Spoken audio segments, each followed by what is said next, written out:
Gravitation, gravitation के बारे में समझा दिए थे। हाँ, समझा ही रहे थे अभी। देखो बहुत इंटरेस्टिंग चैप्टर है ग्रेविटी। अगर आपको ग्रेविटी नहीं समझ में आएगा तो ग्रेविटी से ही रिलेटेड होता है आपका लिफ्ट का क्वेश्चन, इसी से रिलेटेड होता है वेट एंड मास का क्वेश्चन, और फिर इसके बाद आ जाता है आपका एसएचएम, सिंपल हार्मोनिक मोशन। बहुत मस्त चैप्टर है ये, बहुत मस्त। फिजिक्स बहुत बेहतरीन सब्जेक्ट है, बशर्ते आपको समझ में आना चाहिए। कोई दिक्कत है? ये दूसरे बैच वाला सब ना पूरा डिस्टर्ब करके रख देता है।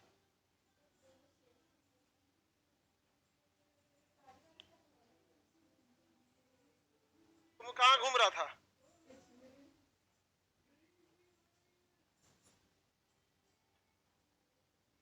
कहाँ जा रहा है ये? इधर कहाँ सीट है इसका?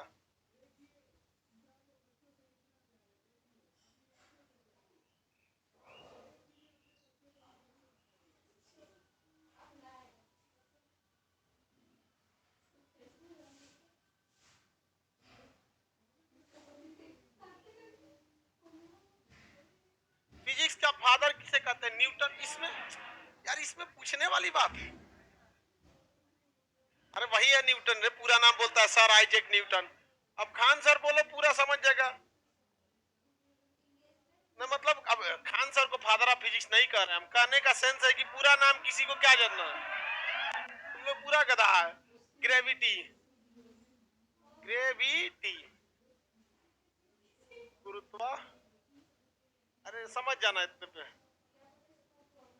गुरुत्वाकर्षण, ये हमेशा दो वस्तुओं के बीच में लगता है गुरुत्वाकर्षण बल। गुरुत्वाकर्षण बल जो होता है, बाबू हल्ला नहीं कर रहे हो गैला, कहीं जाओगे बाहर। ग्रेविटेशनल फोर्स जो होता है इसकी खोज न्यूटन ने किया था। इसका फॉर्मूला होता है कैपिटल जी m1m2/r²। यह फॉर्मूला सिद्ध करके आपको नहीं दिखाया जाएगा। यह एक संरक्षी बल है। संरक्षी बल उसे कहते हैं जो जो मार्ग पर डिपेंड नहीं करता है, रास्ते पर डिपेंड नहीं करता है। क्या गुरुत्वाकर्षण रास्ते पर डिपेंड करता है? डिपेंड ही नहीं करता। इलेक्ट्रिसिटी रास्ते पर डिपेंड करती है, मैग्नेट रास्ते पर डिपेंड करता है नहीं। कैसनो रास्ता रहेगा, इलेक्ट्रिक है तो मारेगा, कैसा कुछ हो रहा है, मैग्नेट है तो मारेगा, अपना झटका देगा। कैसा भी रहिए, अंतरिक्ष रहिए, कुछ भी रहिए, आपका है तो फिर गुरुत्वाकर्षण लगेगा। तो वैसा बल जो मतलब मार्ग पर निर्भर नहीं करता है, संरक्षी कहलाता है। इसके एगो ट्रिक समझिएगा, अगर नीचे आर स्क्वायर है तो संरक्षीय रहता है वो। इसका एक शॉर्टकट ट्रिक होता है, वो आगे पढ़ना होगा, इस पे पूरा डिटेल पढ़ाएंगे संरक्षी बल पे। अभी तो हम लोग गुरुत्वाकर्षण बल पढ़ रहे हैं, मेन फोकस किस पे रखिए? गुरुत्वाकर्षण बल। गुरुत्वाकर्षण बल का फॉर्मूला क्या होता है? F बराबर G m1m2/r²। G m1m2/r² होता है। तो यहाँ पर m1 जो होता है किसी एक वस्तु का द्रव्यमान है, और m2 जो है वो दूसरे किसी वस्तु का द्रव्यमान है, और r जो इनके बीच की दूरी है, r इनके बीच की दूरी है। बताइए, अगर आपसे क्वेश्चन पूछे तो क्या गुरुत्वाकर्षण बल का मान द्रव्यमान पे डिपेंड करेगा? करेगा। क्या गुरुत्वाकर्षण का बल दूसरे वस्तु के द्रव्यमान पर करेगा? क्या उनके बीच की दूरी पे करेगा? और कैपिटल जी कुछ चेंज नहीं है, ये एक कांस्टेंट वैल्यू है। कौन सी वैल्यू है? कांस्टेंट वैल्यू है। जैसे पाई का वैल्यू 22/7 या 3.1, पता है कि नहीं होता है? जब किसी भी चीज की वैल्यू जो है, कुछ चीज है जिनकी वैल्यू पहले से क्या है? फिक्स है। जैसे आप जी क्या लेते हैं? स्मॉल जी 9.8। उसी तरह से यहाँ कैपिटल जी की वैल्यू फिक्स होती है 6.67 इंटू 10⁻⁻11। इसका मात्रक हो जाएगा ऐसे, देखिए मात्रक कैसे निकालेंगे, हल्ला नहीं करो, ध्यान से देखो। मात्रक निकालना है किसका? जी का। तो जी को इधर छोड़िए, बाकी सबको उधर भेजिए। तो उधर भेजेंगे तो पहले से न्यूटन चाचा बैठल हैं, बल का मात्रक न्यूटन। ये मीटर का स्क्वायर है, तो मात्रक इधर जाएगा तो न्यूटन मीटर स्क्वायर। मात्रक क्या हो जाएगा? Newton metre square. और ये ऊपर गुणा है, ये है KG into KG. KG square कहाँ चला जाएगा? नीचे। तो न्यूटन मीटर स्क्वायर बटा केजी स्क्वायर। अगर नहीं निकाल सकते हैं तो अलग से बैठ के एक को सैयार के खुदरा खुदरी भेजिएगा कि G is equal F is equal to G m1 m2 by R square. Formula लिखेंगे, इसका इसमें गुणा करेंगे तो न्यूटन इंटू दूरी का स्क्वायर, इधर बचेगा G m1 m2 हो गया। समझ में गया? अब इन दोनों को इधर भेजेंगे तो भाग हो जाएगा F आर स्क्वायर बटा m1 m2। इधर कितना बच गया G। अब बताइए बल का मात्रक न्यूटन, दूरी का मात्रक मीटर, स्क्वायर है तो metre, KG into KG, KG square बराबर किसका मात्रक जी। तो वही तो यहाँ लिखे हैं न्यूटन मीटर स्क्वायर बटा केजी स्क्वायर। कुछ कैलकुलेशन को तेज कर लिया कीजिए। नहीं समझे? नहीं समझे जी? ये तो बच्चों का चीज है, हमको सबसे फालतू यही चैप्टर लगता है। अब पढ़ाने से पहले भी बताते हैं, जब तक फिजिक्स पढ़ाते हैं तब तक हमको इसको देखना नहीं चाहते हैं सोचो को। जब तक समझाओ नहीं मजा नहीं आता है पढ़ाने में। लगता है जैसे नर्सरी के लड़के को पढ़ा रहे हैं MLT पावर -2। यहाँ क्वेश्चन किस तरह से पूछेगा सुनिए, कहेगा कि कोई दो वस्तु है, क्या दो वस्तु A या B, आपको मास नहीं देगा, मास नहीं देगा। क्या G से रिलेटेड क्वेश्चन पूछेगा? क्या किसी एग्जाम में कोई गधा ये भी क्वेश्चन सेट कर सकता है पाई का मान बताओ? तो G का मान जब फिक्स है तो कभी पूछेगा? मात्रक पूछ सकता है, G का मात्रक पूछ सकता है, तो इस फार्मूला से नहीं निकल सकता है? नहीं निकल जाएगा जी। सिंपल है कि नहीं है? अब यहाँ क्वेश्चन बताओ बाबू मेरे और ध्यान से देख के। कहेगा कि दो वस्तु A और B के बीच की दूरी को अगर हम क्या कर दे, दो गुना कर दे। कितना गुना कर दे?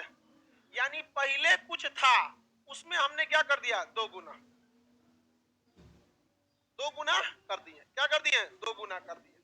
तो ये तो सब कुछ पहले से, अब दो गुना करेंगे तो इसके नीचे दो का गुणा करना पड़ेगा, और जैसे दो का गुणा करेंगे तो स्क्वायर है पहले से कहेगा आओ आओ आओ आओ, अब तो हम स्क्वायर कर दे तो क्या हो जाएगा 4। और वो नीचे ना है तो इसकी वैल्यू को बढ़ाएगा कि घटाएगा? बताइए, दूरी और बल में सीधा संबंध की उल्टा? उल्टा। और द्रव्यमान और बल में सीधा। एक से तो कोई मतलब ही नहीं है, कहेगा हमको कोई मतलब नहीं, हमरा उड़ा खड़ा खड़े उठा के रख दीजिए 6.67 × 10⁻11। ये तो कहेगा हमको खड़े रख दीजिए कहीं, हम बस अपना काम करके चल जाएंगे। तो बताइए, अगर द्रव्यमान बढ़ेगा तो गुरुत्वाकर्षण बल बढ़ेगा, दूरी बढ़ेगी तो घटेगी, दूरी बढ़ेगी तो घटेगी। ये एकदम सिंपल सा चीज है कि नहीं है? नहीं समझ में आया? इसी को समझते चलो, आगे जाके इतना टफ होते जाएगा ना ये चीज, धीरे धीरे परेशान हो जाएंगे। कहेगा ध्रुवों पे G का मान, गुरुत्वाकर्षण पे इसका, विषुवत रेखा पे G का मान, पृथ्वी घूर्णन करने लगे तो G का मान, तेज घूमने लगे तब, 17 गुना घूमने लगे तब, ऊंचाई पे जाने पर, सुरंग में जाने पर, ऐसा ऐसा क्वेश्चन पूछता है खचरा। नहीं समझे? पूछता रहता है। आगे देखते हैं हम लोग। अगला मतलब ये हो सकता है 6.67 × 10⁻11। बताइए क्वेश्चन, अगर हम दोनों वस्तुओं के द्रव्यमान को, हम दोनों का नाम नहीं लेते, हम केवल द्रव्यमान कहते हैं। जब कहेंगे केवल द्रव्यमान तो आप समझ जाइएगा कि दोनों का, या अगर मतलब बस यहाँ गुणा करना है, अगर द्रव्यमान को हम 10 गुना कर दिए तो बल 10 गुना, 20 गुना कर दिए तो दोनों का 5-5 गुना कर दिए 25 गुना, क्योंकि इसमें भी 5 इसमें भी 5, 5 बचे 25, और सीधा संबंध है तो 25 गुना। अगर हम दूरी को 5 गुना बढ़ा दिए, 5 बचे 25, 25 गुना घट जाएगा, 25 गुना घट, 10 गुना बढ़ा दिए 100 गुना घट जाएगा, 10 गुना घटा दिए 100 गुना बढ़ जाएगा। समझ में आया कि नहीं? पहले ये डिसाइड कीजिए कि कब बढ़ेगा और कब घटेगा, और जब ये पता चल गया कि कब बढ़ेगा कब घटेगा तो ये देखा जाए कितना बढ़ेगा और कितना घटेगा। आर की वैल्यू बढ़ाएंगे G का वैल्यू, आर की वैल्यू घटाएंगे G का वैल्यू बढ़ेगा। जब भी उल्टा सम, अच्छा हाँ G का वैल्यू कभी चेंज नहीं होगा तो फिक्स है। समझ गए? देखिए, जब कभी भी सीधा टांग झांक हो, सीधे सीधे झांके, जैसे देखिए सीधे झांक रहा है इसे ऊपरा वाले को तो सीधा संबंध, जहां इसे तिरछा झांके नीचवा इसे तो कैसा संबंध? उल्टा। ऐसे नीचवा झांके तो उल्टा, तो नीचे झांक रहा है कि नहीं है? G का वैल्यू बताइए, त्रिज्या बढ़ाएंगे तो, त्रिज्या घटाएंगे तो द्रव्यमान बढ़ाएंगे, द्रव्यमान घटाएंगे। समझा गया? त्रिज्या को 5 गुना कर दिए 25 गुना घट जाएगा, 4 गुना घटाएं 16 गुना बढ़े, 20 गुना बढ़ाएं 400 गुना घटेगा। द्रव्यमान को हम 16 गुना स्क्वायर कर दिया 100 रुपए नहीं, समझ में आ गया कि नहीं आ गया? ये तो बच्चों का सवाल, इस पे आप बना सकते हैं कि नहीं बना सकते? ये बन सकता है। तो आगे हम लोग बढ़ जाते हैं। स्मॉल जी और कैपिटल जी में संबंध, इसका मात्रक यहां लिख दें। दोबारा मात्रक देख के बताइए क्या होगा। न्यूटन मीटर स्क्वायर बटा केजी स्क्वायर बटा में चला जाएगा केजी स्क्वायर।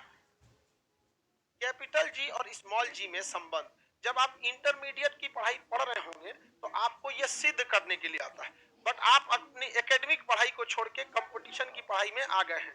आप कौन है, बड़का फाइल खोल के रखे हैं, बंद कर दो उसको, गधा कहीं का।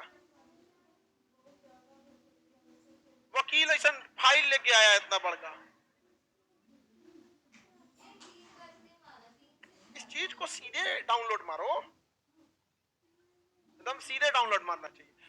स्मॉल जी और कैपिटल जी में संबंध होता है। स्मॉल जी बराबर कैपिटल जी। बताओ बाबू, कैपिटल जी का वैल्यू कभी भी चेंज हो सकता है।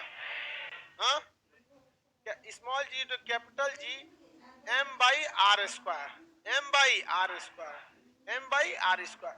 कई जगह m e लिख देता है, तो माने e मतलब अर्थ, मास ऑफ अर्थ, इसलिए कहता m e।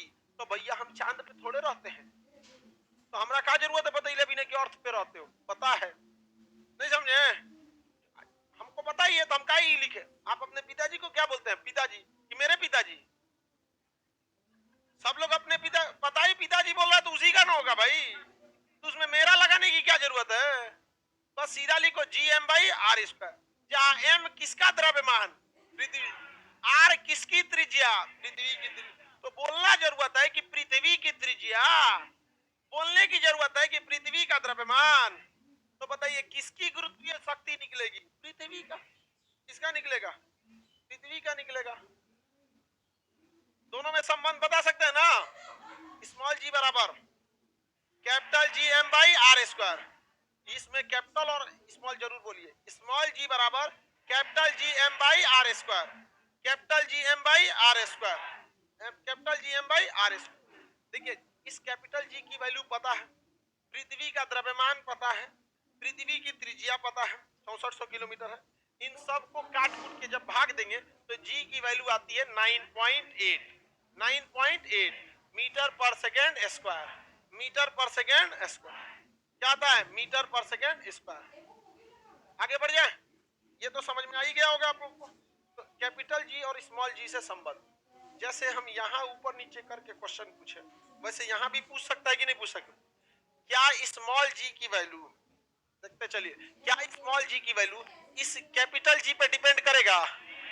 दिखने में लगेगा कि डिपेंड कर रहा है, लेकिन नहीं करता है, क्योंकि कोई भी चीज कांस्टेंट अगर हो जाए, किसी चीज की वैल्यू हमेशा के लिए फिक्स हो जाए तो चेंज नहीं हो सकता। समझ में आ गया कि नहीं आ गया?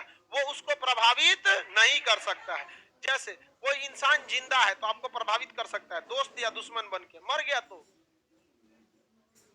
क्या मतलब बनता है तुम क्या हो क्या नहीं, भूत बन के भूत वगैरह असली में होते हैं सब। हाँ,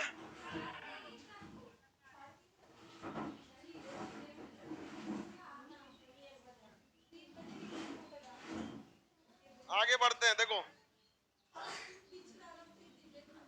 भूत वगैरह, जी की वैल्यू बताइए, पृथ्वी के द्रव्यमान पर डिपेंड करेगा। यदि किसी ग्रह का द्रव्यमान 4 गुना कर दे तो उस पर जी का मान 16 गुना, 10 गुना घटाएंगे, 10 गुना घटाएंगे। कितना सिंपल है, नहीं है? क्या त्रिज्या बढ़ाने से जी के मान पे प्रभाव पड़ेगा? ये सीधा देख रहा है कि तिरछा, तो सीधा प्रभाव की उल्टा। जी का वैल्यू, आर की वैल्यू बढ़ाएंगे, जी का वैल्यू घट, जी का वैल्यू, आर का वैल्यू घटाएंगे, जी का वैल्यू बढ़। बताइए, दुगुना बढ़ाएंगे चरगुना घटाएंगे, चरगुना घटाएंगे चार 16 गुना, 5 गुना घटाएंगे 25 गुना बढ़ेगा, 10 गुना बढ़ाएंगे 100 गुना घटे। कितना सिंपल है, नहीं समझे? तो पहला होता है गुना में बढ़ाना, दुगुना बढ़ाना, दुगुना घटाना। कभी कभी इतना खचरा होता है एग्जाम वाला, प्रतिशत में बढ़ा देता है, नहीं समझे? कैसे बढ़ा देता है? प्रतिशत में। तो खचराई किया कि नहीं किया, समझ में आ गया कि नहीं? तो हम लोग को कम, हमरा का विद्यार्थी कम खचरा है, वो भी कहेगा कोई दिक्कत नहीं। देखो ध्यान, कभी भी एक चीज ध्यान रखना, जब वो प्रतिशत में वृद्धि देगा ना, तो 5% से कम में देगा, 3% की वृद्धि, 4% की वृद्धि। जब कभी भी प्रतिशत में चेंज करे, परसेंटेज में, तो बस उसका क्या कर देना है? दुगना कर देना है। क्या कर देना है? दुगना। प्रतिशत में देगा तो दुगुना कर देना है, वही इसमें अंतर आएगा। और आपको ये तो पता है कि अगर प्रतिशत में वृद्धि करेगा तो ये प्रतिशत में कमी आएगा, और प्रतिशत में कमी करेगा तो प्रतिशत में वृद्धि। क्या अगर देखिए, अगर हम करे थे 2 गुना तो आप स्क्वायर कर रहे थे, लेकिन हम 2% कहेंगे तो आप क्या करेंगे? 2 का गुणा करेंगे। समझ में आ गया कि नहीं? बताइए, 4% की वृद्धि तो 4 दूनी 8, 8% की कमी, 3% की कमी, 6% की वृद्धि। हाँ, स्क्वायर नहीं होगा। जब हम गुना कहेंगे ना, गुना, तब स्क्वायर नहीं, तब स्क्वायर का, जैसे हम कहेंगे 3 गुना वृद्धि, 9 गुना कमी, लेकिन कहेंगे 3% की वृद्धि तो बस 2 से गुणा करें, 6% की कमी। दोनों में अंतर समझ रहे हैं? स्क्वायर कब करना है? जब गुना वृद्धि दे, जब गुना में परिवर्तन करे, 2 गुना, 4 गुना, 5 गुना, 6 गुना। और जब प्रतिशत में करे तो दोस्त, वो खचरई करेगा तो हमारा विद्यार्थी शरीफ बैठल है, तुम खचरई करो, ये भी खचरई करेगा। बताइए ध्यान से, आप लोग भी बताइए, बताइए। 4 गुना वृद्धि, 16 गुना कमी, 4% की वृद्धि, 8% की कमी, 2 गुना त्रिज्या में कमी, 4 गुना 2% कमी, 4%। यहाँ तो ससुरा बराबर हो गया, नहीं समझ आ गया? नहीं बराबर हो गया तो कभी कभी लक बाई चांस हो जाता है, क्योंकि ससुरा 2 में 2 का गुणा करेंगे तो उतने होता है, और ससुरा का स्क्वायर करेंगे तो उतने होता है, क्योंकि दोनों में वो अपने आता है। नहीं समझा? अरे 2 में 2 का गुणा करेगा तो अपने आएगा, और 2 में 2 का स्क्वायर करेगा तो भी अपने आएगा। नहीं देखे? और ससुरा को जोड़ेंगे तब वो उतने आएगा। ये बहुत खचरा है, सब में अपने चलाता है। नहीं समझे?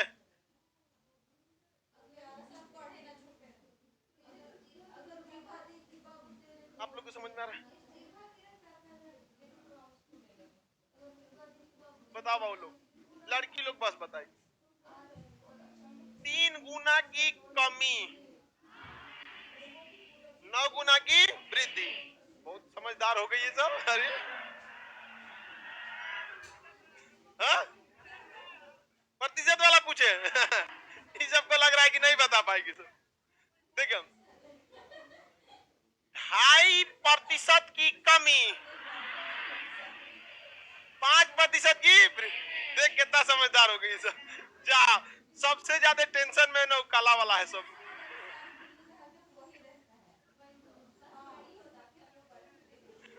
सोच रहा है तब हमारा नौकरी ले लो, कोनो फायदा ना। नहीं निकालेंगे। ये चेंजिंग जो होता है, ये केवल 5% से कम के मैटर में एप्लीकेबल होता है। 5% की से ज्यादा अगर कर देगा तो फिर आपको मैथमेटिकल फॉर्मूला पे जाकर परसेंटेज को चेंज करके वैल्यू निकालनी पड़ेगी। तो उसको भी पता है कि जब उसको परसेंटेज पूछना है तो ससुरा मैथ में काहे नहीं पूछेगा? नहीं समझे? जब उसको इस फॉर्मूला के तहत विद्यार्थी का परसेंटेज वाला चैप्टर चेक करना है तो फिजिक्स में पूछेगा, मैथ में जाके पूछो, है कि नहीं? ऐसा तो होगा नहीं कि जिस एग्जाम में फिजिक्स पूछेगा वो मैथ ना पूछे। है यहाँ पे, अब जैसे दरोगा और में है तो फिजिक्स में है, मैथवा में खुदरा खुदरी दे देता है। कुछ भी बताओ, 4 पैर दिख रहा है तो कितना सर दिखेगा? ऐसा देखते हैं ना, अजीब सवाल पूछता है। हाँ? ऐसा टाइप का देता है ना। दो पैर चार खोपड़ी, बताइए पानी में कितना जल का मिश्रण निकाल देंगे।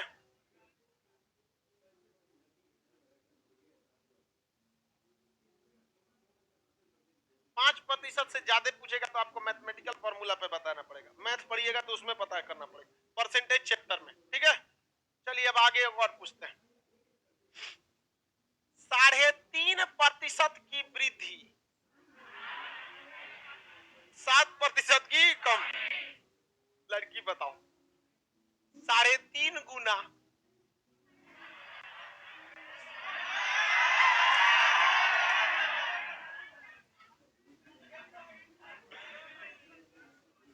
कोई बात नहीं, स्क्वायर कर दो, लगभग 12 होगा, नहीं समझ में आएगा, स्क्वायर कर देना है यहाँ पर, कोई दिक्कत नहीं, सब सही है।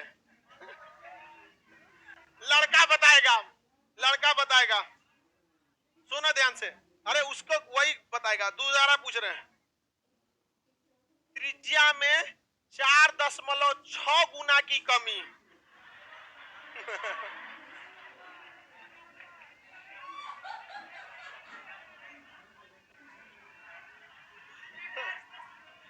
लगभग 21 गुना, नहीं समझ में आ गया तो कैन 21, लगभग 21 गुना। चलो ध्यान से, तो अप्रॉक्स में बता सकते, हाँ हाँ एकदम। देखो लाइव वाला सबसे समझदार निकला कि सर एग्जाम में तो ऑप्शनवा तो दिखिए जाएगा, लगभग में कहा जाके गिर रहा है, कोने घाट लगेगा पता नहीं चल जाएगा, सब पता चल जाता है लक्षण देख के, कोने घाट लगेगा यहाँ पर। बताइए इसका लक्षण देख के नहीं लग रहा है कोने घाट लगेगा, ये लगभग 5 के स्क्वायर के पास लगेगा, 20-21 के घाटे लगेगा यहाँ पर। और जैसे 6 का स्क्वायर पता है 36 होता है, तो अगर 6.2 देगा लग जाएगा 38-39 के घाट जाके लग जाएगा, तो ऑप्शनवा देख के नहीं लग जाएगा। बच्चों वाला सवाल पूछता है, समझ में गया। अगर एग्जामिनर खचरा है तो आप लोग डबल खचरा, खचरा का स्क्वायर है, तो 2-3 केस में क्वेश्चन पूछ सकता है। केस फर्स्ट दे सकता है, केस सेकंड दे सकता है। केस फर्स्ट में परसेंटेज चेंज दे सकता है, परसेंटेज चेंज निकालना सिखाई दिया आप लोगों को। और दूसरा हो सकता है कि मल्टीपल चेंज, ये गुना में वृद्धि, गुना में परिवर्तन, परिवर्तन में दोनों आ जाता है, वृद्धि और घटाव दोनों आ जाता है। अब कभी कभी कहता है घूम के बताता है, घूम के कैसे बताएगा, कहेगा कि ध्रुवों पर जाएंगे, तब पृथ्वी पे कहां जाएंगे, ध्रुवों पर। तो पृथ्वी ध्रुवों पर क्या है, चपटी है, ध्रुवों पर क्या है, चपटी है। ये हो गया रेडियस, ये वाला रेडियस ज्यादा है, ये वाला रेडियस ज्यादा है, और ये वाला रेडियस कम है। तो कहेगा कि ध्रुवों पर जाएंगे तो रेडियस कम होगा, जी का मान ज्यादा होगा।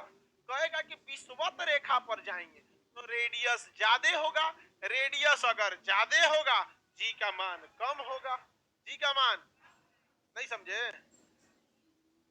अब कौन चीज पूछेगा, केस 3 यही लिख देते हैं, घूम फिर के। अरे घूम फिर के पूछेगा ना, और कुछ ही पूछेगा, तो कहेगा विषुवत रेखा पे जा रहे हैं कि कहीं हो जाओ तुम, कहीं भी जाए, नहीं समझ में आया।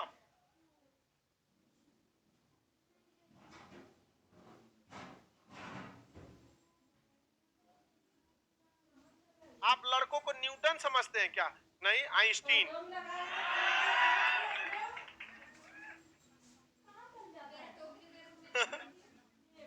छोटा बना देते न्यूटन है तुम लोग। अब तुम अपने को न्यूटन समझो तो कोई क्या मना कर सकता है, लड़की अपने को मैडम क्यूरी समझे तो क्या, उसको कोई रोका है, जो समझना है समझो, आगे बढ़े।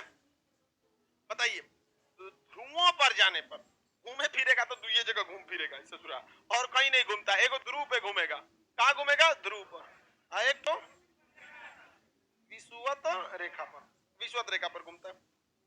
बताओ बहु, विषुवत रेखा की त्रिज्या क्या होती है, ज्यादा, यहाँ पर आर की वैल्यू क्या होती है, ज्यादा, और ध्रुवों पर आर की वैल्यू कम, हाँ कम होती है। अगर ध्रुवों की ओर जाएंगे तो त्रिज्या की वैल्यू घटे, त्रिज्या घटने से जी का मान बढ़ेगा। अगर विषुवत रेखा पे जाएंगे तो त्रिज्या बढ़ेगा, त्रिज्या के बढ़ने से जी का मान घटेगा, जी का मान कोई दिक्कत नहीं।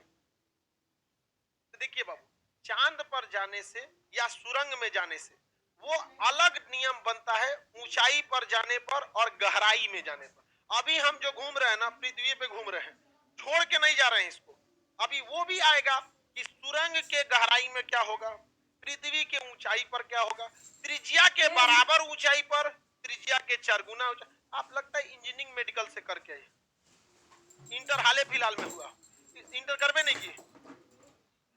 अच्छा, बीएससी सेकंड ईयर, यही से तो खकोर रही है। बीएससी वाला में है ये फिजिक्स, क्या बीएससी में फिजिक्स तो है ही है, वहां पे फिजिक्स में जो ऑनर्स होगा, बिहार में एक के ऑनर्स होता है ना, सब होम साइंस थोड़े लेगा भाई। देखो बाबू ध्यान से, यहाँ पे क्वेश्चन आता है, ये एक जेन्युइन क्वेश्चन, और ये आपसे पूछेगा भी कि चंद्रमा पर क्या होगा, ये क्या होगा, बट वो आगे आएगा। अभी घूर्णन पे पूछेगा, तेज घूमेगा तब, धीमा घूमेगा तब, रुक जाएगा तब, रुक जाएगा तो गिर जाएगा नीचे। ये जी समझ में आ गया। अब आपके सामने 2 गो जी है, एक ये जी, एक वो जी। ये जी, वो जी, इन दोनों जी में वह जी बताइए जो हमें खींच रहा है, बड़का जी की छोटका जी। कितना लोग कहता है छोटका जी, कितना लोग कह रहा है बड़का जी खींच रहा है? गलत है, साइज देख के बता रहे हैं। बड़का जी बस ऐसे पड़ा हुआ है, बड़का जी बस ऐसे पड़ा हुआ है, कांस्टेंट वैल्यू है वो। क्या है? कांस्टेंट। वो कहीं चल जाइएगा उसका वैल्यू उतने रहेगा, लेकिन हमें खींच कौन रहा है? इसका मतलब छोटका जी अगर ज्यादा हो गया तो हुमच के खींचेगा, और अगर छोटका जी का वैल्यू कम है तो कहेगा जा बाबू जा। समझ में गया? अब बाबू ये बताओ, हम सबको रहना है पृथ्वी के ऊपर, इसमें कोई खोद के अंदर नहीं रहता है, ना कोई ऊपर जाके लटका रहता है जहाज में, कितना ऊपर उठ जाइए आना तो पड़ेगा ही। ये बताइए, अगर हम ध्रुव पर जाएंगे तो ध्रुवों पर त्रिज्या कम, अब त्रिज्या कम तो जी का मान ज्यादा, हुआ पृथ्वी हुमच के खींचेगी हम लोग को। समझ में आ गया कि नहीं आ गया? लेकिन अगर हम विषुवत रेखा पर आएंगे, कहाँ आएंगे? विषुवत या उसके आसपास भी, तो वहां त्रिज्या ज्यादा, त्रिज्या ज्यादा रहने से जी का मान कम, यहाँ पृथ्वी उतना ताकत से नहीं खींचेगी। अब बताओ, विषुवत रेखा पर ताकत ज्यादा की कम? कम, यहाँ कम खींचेगी क्योंकि विषुवत रेखा पर त्रिज्या ज्यादा, त्रिज्या ज्यादा से जी का मान कम। यानी अगर रॉकेट छोड़ना है तो किस रेखा के आसपास से छोड़िए? विषुवत रेखा के आसपास से छोड़िए। अब कोनो घोंचू होगा तो कहेगा कि ध्रुवों पर त्रिज्या का मान कम, अब त्रिज्या का मान कम तो जी का मान ज्यादा जाएगा। अगर त्रिज्या के पास से, ध्रुवों के पास से रॉकेट छोड़ने, तो वहां पृथ्वी कहेगी कभी आओ हवेली पे तुमको बताते, रॉकेट में उलाट के पलट देगी यहाँ पर। इसलिए दुनिया के जितने रॉकेट छोड़ते हैं वो ज्यादातर विषुवत रेखा के आसपास में ही होते हैं। कोई देश है वो विषुवत रेखा के पास है ही नहीं है, तो फिर उसको बहुत हैवी पावर का इंजन बनाना पड़ता है, लेकिन वो कितनों हैवी बना दे वो ध्रुवों के पास नहीं जाएगा। ये है विषुवत रेखा, इक्वेटर बोलते हैं, सीबीएसई वाला इसको इक्वेटर बोलता है। हम लोग का है सतीश धवन प्रक्षेपण केंद्र श्रीहरिकोटा, भारत का श्रीहरिकोटा। बताइए ये विषुवत रेखा के समीप है कि नहीं है? नहीं समीप है। हालांकि पहला रॉकेट हम लोग ने साउंडिंग रॉकेट छोड़ा था वो विक्रम साराभाई से अभी छोड़ते हैं, पहले छोड़ते, सॉरी अभी सतीश धवन से छोड़ते हैं, पहले केरल के थुम्बा से छोड़ते थे, वो और विषुवत रेखा के करीब था। तो रॉकेट कहां से छोड़ना चाहिए? विषुवत रेखा से। यूरोप वाले छोड़ते हैं सब फ्रेंच गुएना से। अब समझ में आया फ्रेंच गुएना से क्या छोड़ता है? फ्रांस। ये फ्रांस का यहाँ कब्जा है फ्रेंच गुएना। जितना यूरोपीय सैटेलाइट छोड़े जाते हैं कहां से, क्यों छोड़ता है? विषुवत रेखा के पास। अब ये बताओ, चाइना ये तो विषुवत रेखा के पास से नहीं है तो कहां छोड़ेगा? अब अपने जगह कहीं छोड़ेगा, लेकिन ये कभी भी बैल तो होगा नहीं कि जो ऊपर भागेगा ध्रुवों की ओर। ये अपना रॉकेट पठार रेगिस्तान से क्या करता है, छोड़ देता है। उसी तरह रूस की बात करेंगे तो रूस तो विषुवत रेखा के पास है ही नहीं है, तो बताइए ऊपर की ओर से छोड़ेगा या अपने से मैक्सिमम नीचे। तो ये रूस अपने यहाँ ना बल्कि कजाकिस्तान में स्थित बैकानूर स्टेशन से क्या करता है, छोड़ता है। छोड़ता है कि नहीं छोड़ता। अब यहाँ अमेरिका को देखिए, अमेरिका का यह राज्य यहाँ भी है, अलास्का यहाँ भी है। पहले होगा ना, हो सकता है कि जो बाइडन यहाँ से छोड़वाए। बताइए अमेरिका को कहां से छोड़ना चाहिए, अपने मैक्सिमम से या मिनिमम से।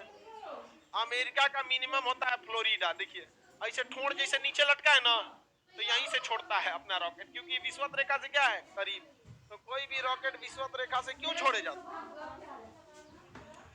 क्योंकि वहां पर पृथ्वी का खिंचाव बल small G, acceleration due to gravity, कुछ कहिए गुरुत्वीय त्वरण, सिंपल भाषा में पृथ्वी का खींचने वाला फोर्स क्या होता है, कम होता है कि नहीं होता है। इसके अलावा एक और चीज ध्यान रखा जाता है, पृथ्वी जो घूम रही होती है वो पश्चिम से पूरब डायरेक्शन में घूमती है। कैसे घूमती है, पश्चिम से पूरब। कैसे घूमती है, पश्चिम। इसलिए रॉकेट यहां से उड़ा के इधर नहीं भेजा जाता है, किधर, पश्चिम से पूरब। जिस दिशा में पृथ्वी घूम रही है उसी दिशा में भी रॉकेट घुमाया जाता है, ताकि डबल डबल ईंधन बचे और रॉकेट के ऊपर एक्स्ट्रा फोर्स नहीं काम करे। एक यहाँ से छोड़ने, विषुवत रेखा से छोड़ने का फायदा क्या होता है, नीचे से खिंचाव बल कम लगे, और पृथ्वी के ही दिशा में छोड़ देंगे तो हवाओं का भी प्रेशर कम रहेगा, क्योंकि पृथ्वी भी इधर घूम रही है और रॉकेट वो इधर से घूम के अंतरिक्ष में जा रहा है। पता चला कोनो कहा नहीं, झुकेगा नहीं, झुकेगा नहीं, तो लो छोड़ो, इधर जाएंगे तो कहेगा कोई बात नहीं, मैं भी रुकेगा नहीं, पटक देगा उन्हों के जाए यहाँ पे। तो बताइए पाकिस्तान का अपना कोई सैटेलाइट एजेंसी नहीं है, वो कहां से लेगा। वो सैटेलाइट गिरना एक अलग चीज है, सैटेलाइट लॉन्च हो चुका है, 3-4 साल बाद गिरता है, वो आगे पढ़ाएंगे आपको जब सैटेलाइट पढ़ाएंगे तब। तो उपग्रहों को छोड़ते समय या फिर सैटेलाइट छोड़ते समय जो रॉकेट बनाते हैं, या रॉकेट में क्या ध्यान रखा जाता है, दो चीजें। पहला कि वो कहां होना चाहिए, विश्व, और दूसरा पश्चिम से पूरब। लड़का को ये बात तो पता रहता है कि पश्चिम से पूरब छोड़ना है, लेकिन एग्जामुआ में जाने के बाद वो कंफ्यूज आ जाता है, पश्चिम से पूरब, पूरब से पश्चिम, दोनों एक के जैसा दिख रहा है, सब दांत आया, पश्चिम से पूरब मार देख रहा है, ऐसे तुक्का मारता है। देखिए याद कैसे रखिए, पश्चिम से पूरब घूमती है, यानी जब हम देखेंगे उसको घूमने के बाद तो कौन सा हिस्सा दिखेगा, पूरब वाला, क्योंकि पश्चिम से क्या घूमी है, पूरब। इसीलिए सूर्योदय किधर होता है, पूरब। तो सूर्योदय हो रहा है पूरब में, यानी घूम के आ रहा है पश्चिम से। नहीं समझे। अब किसी गधा को तो ये कंफ्यूजन नहीं हो सकता है कि सूरज किधर से निकलता है, पूरब से ही निकलता है। तो पृथ्वी किधर से घूमी है, पश्चिम से। तो बताइए सूर्योदय किधर से, पूरब से। तो पृथ्वी किधर से घूमी है, पश्चिम से पूरब। अब पश्चिम से पूरब घूमेगी और उसी दिशा में रॉकेट छोड़ देंगे तो इजी है कि नहीं है। अब कोई आदमी इधर जा रहा है, ऐसे जा रहा है, उसको कहिएगा भैया थोड़ा अगवा छोड़ दीजिएगा, मोटरसाइकिल से जा रहा है अक्सर आदमी तो बैठा लेता है कि नहीं। अब पता चला जा रहा है इधर, और ओके भैया भैया हमरा उन्ने छोड़ दीजिए, दांते काट लेगा हेलमेट उतार के।